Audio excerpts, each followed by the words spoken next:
O cangaço é um fenômeno social que ficou marcado por mortes e vinganças. Não importava o lado, se cangaceiro ou volante. Se era descoberto uma traição, alguém teria que pagar por isso.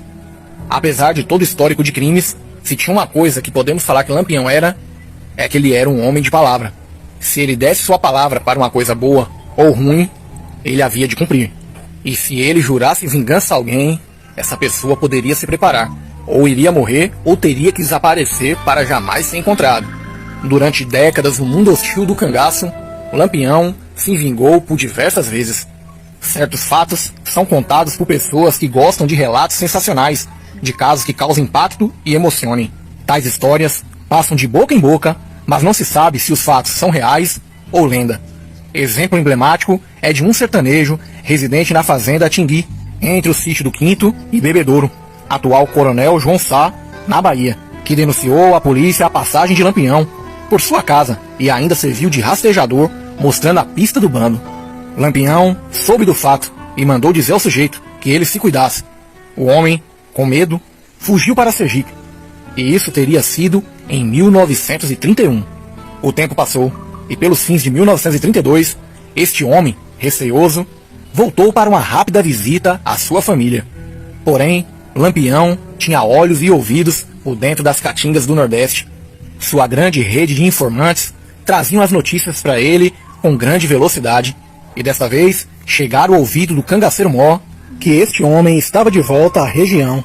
Lampião reuniu a cabroeira e rapidamente marchou em direção àquela humilde casa.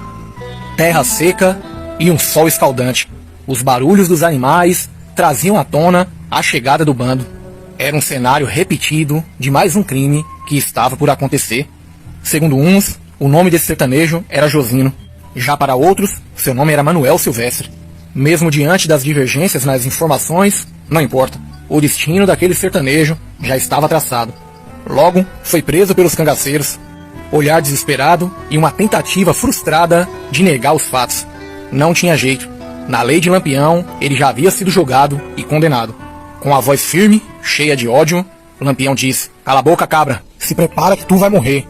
Afastado dos familiares e já sentenciado, não tinha o que fazer. Aquele sertanejo sabia que seu fim estava certo. Para sua morte, mais uma vez, divergências nas versões. Em uma, ele teria sido jogado com a família em uma fogueira feita com a madeira da própria casa, enquanto Lampião comia um carneiro assado. Já em outra, Lampião entregou-lhe uma pá e mandou que o infeliz cavasse a própria cova. Enquanto isso, os cangaceiros assavam um carneiro. Quando a cova ficou pronta, Lampião pegou o parabelo e dirigiu-se para o homem. Indiferente aos seus pedidos de clemência, Lampião deu-lhe 2 tiros certeiros, um na boca e outro no ouvido. O homem caiu e ficou se estribuchando. Quando o corpo parou de se mexer, Lampião mandou que o enterrassem. Terminado o trabalho, Lampião sentou-se sobre a cova, já esquecido do episódio, comendo um pedaço de carneiro mal assado, ainda escorrendo sangue. Vale a pena lembrar que, segundo Ranulfo Prata, quem cometeu este ato foi Curisco, e não Lampião. Sendo assim, segue mais uma divergência na história. Quai, seu app de vídeos curtos.